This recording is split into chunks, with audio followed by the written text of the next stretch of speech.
Selamat sore teman-teman semua. Assalamualaikum warahmatullahi wabarakatuh. Salam sejahtera semua.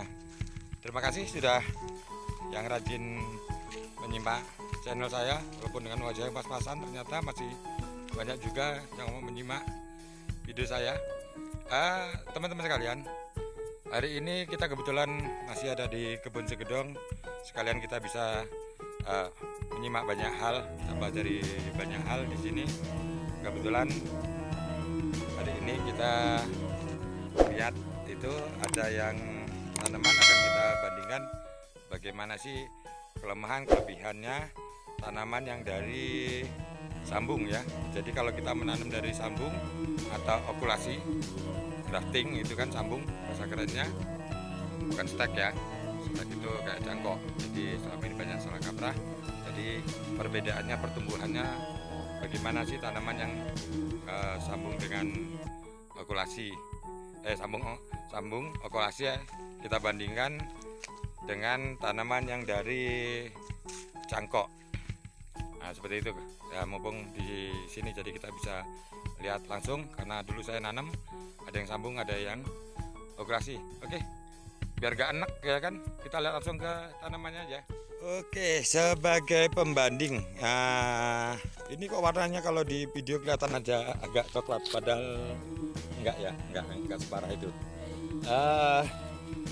Sebagai pembanding kita akan lihat tanaman yang di umur 2 tahunan ya, karena di sisi sini dulu pernah banjir, tanamannya banyak yang mati, banyak yang rusak, terus kita ganti, ada beberapa yang kita ganti, dan ada yang okulasi, ada yang cangkok juga.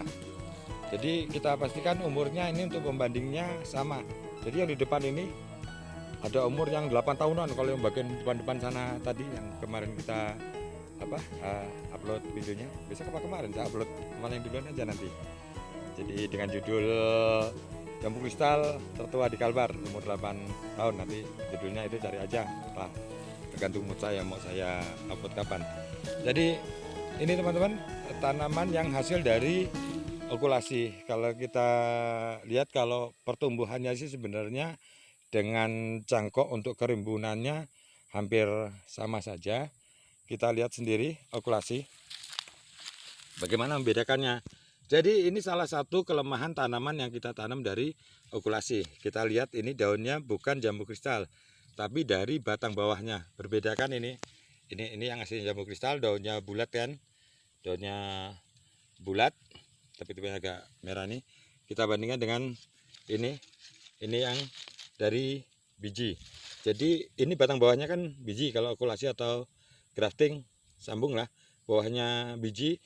Ini walaupun sudah umur bertahun-tahun, 5 tahun mau 7 tahun sekalipun, ini akan tumbuh terus. Yang jadi masalah itu kalau dia tumbuh, otomatis energinya akan terbagi untuk pertumbuhan tanaman itu. Akhirnya tanaman yang kita harapkan itu tidak bisa secepat yang tanaman yang dari cangkok kalau kita tidak rajin. Jadi intinya kita harus rajin terus membuang dari batang bawahnya ini. Banyak sekali pekebun yang saya pikir gagal karena nanam dari okulasi atau dari sambung, yang disebabkan mereka tidak tahu atau malas untuk ke kebunnya. Dari batang bawah yang tumbuh ini tidak dibuang, akhirnya dia tumbuh membesar. Begitu tumbuh membesar tidak dibuang, yang okulasiannya yang jambu kristalnya kalah. Akhirnya jambu kristalnya kerdil atau bahkan bisa mati, kalah dengan pertumbuhan yang dari batang bawah itu sendiri. Jadi untuk teman-teman sekalian, kalau saya sih lebih suka untuk menanam tanaman yang dari cangkokan. Cangkokan pertumbuhannya dia lebih cepat ya. Ya mungkin karena faktor ini juga, karena pertumbuhannya dia bagi untuk pertumbuhan yang dari batang bawah itu tumbuh dan tumbuh. Jangan dipikir kalau kita nanam okulasi, nanti juga 1 tahun dia akan berhenti, tidak akan tumbuh lagi kalau atasnya sudah besar. Tidak, dia akan terus tumbuh seperti itu. Ini kita lihat tingginya, ini paling cuma sekitar 1,20 m ya banyak miring sana, tapi ada juga yang berdiri ya. Nah, kalau kita bandingkan yang seumuran saja, ini yang dari cangkok, kalau dari batang bawahnya itu. Jadi kalau dilihat cangkok itu kan dari batang bawah biasanya dia sudah banyak cabang. Ini dia lebih besar, kalau ukurannya lebih besar. Saya tidak bisa memastikan itu sendiri. Misalnya kalau sebenarnya kalau rajin ya, yang dari okulasian pun bisa bagus juga, asal begitu tumbuh sedikit dibuang, tumbuh sedikit dibuang. Yang tumbuh dari batang bawah itu harus paling enggak 2 minggu sekali kita harus rajin buang. Itu mungkin bisa pertumbuhannya akan bagus. Tapi kalau tidak kita buang, itu energinya kan sudah kemakan duluan dengan untuk pertumbuhan batang bawah. Akhirnya pertumbuhan menjadi lambat, tidak bisa sebagus yang dari cangkok.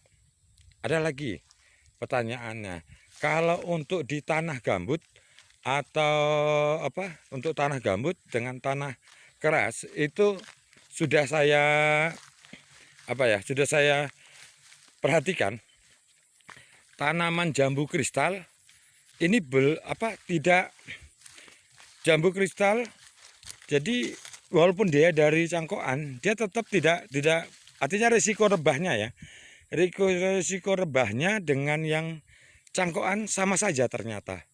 Karena tanahnya labil, misalnya tanah gambut yang demikian lunak, tiba-tiba terkena hujan, tanah jadi lembek, itu akan rebah juga, walaupun itu dari sambungan. Nanti boleh kita lihat suatu saat kalau kita ke Ayani 3, karena kemarin saya pas nggak sempat liput ya.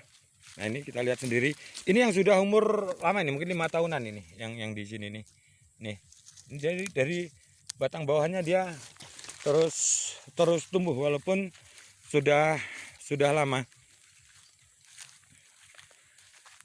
Dari sampai mana tadi? Saya ngomong kebanyakan ngoceh sampai lupa.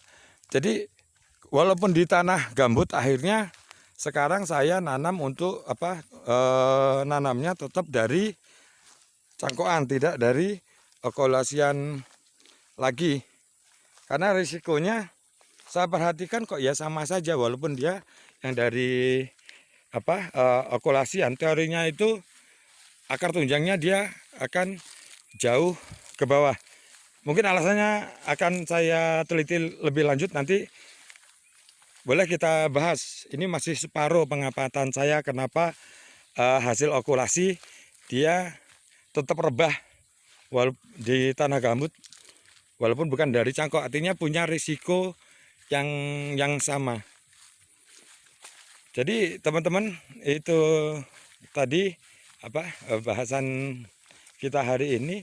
Artinya kalau teman-teman mau menanam selama masih ada cangkok, saya sarankan tetap nanam yang dari cangkok, karena pertumbuhannya dia lebih cepat dan kita tidak membuang waktu tenaga untuk membuang batang bawahnya yang tumbuh dan terus tumbuh. Ini saya pastikan umur 8 tahun pasti, karena ini yang 8 kali nanam dibanding yang di belakang tadi udah kita sulam ya. Yang di depan ini tidak kita sulam, kita lihat masih tumbuh.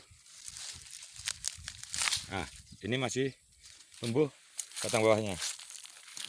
Ini lagi, ini masih tumbuh dan terus tumbuh. Jadi itu saja teman-teman, saran saya tetap nanam dari cangkokan, karena efisiensi tenaga, efisiensi waktu, untuk juga percepatan tanaman berbuah. Walaupun harga bibitnya sisi 5.000, 10.000, tanam yang dari cangkok. Itu saja ya. Oke, itu dari saya. Terima kasih sudah menyimak. Jangan lupa kalau bermanfaat subscribe, like dan share. Bila taufiq wal hidayah. Wassalamualaikum warahmatullahi wabarakatuh.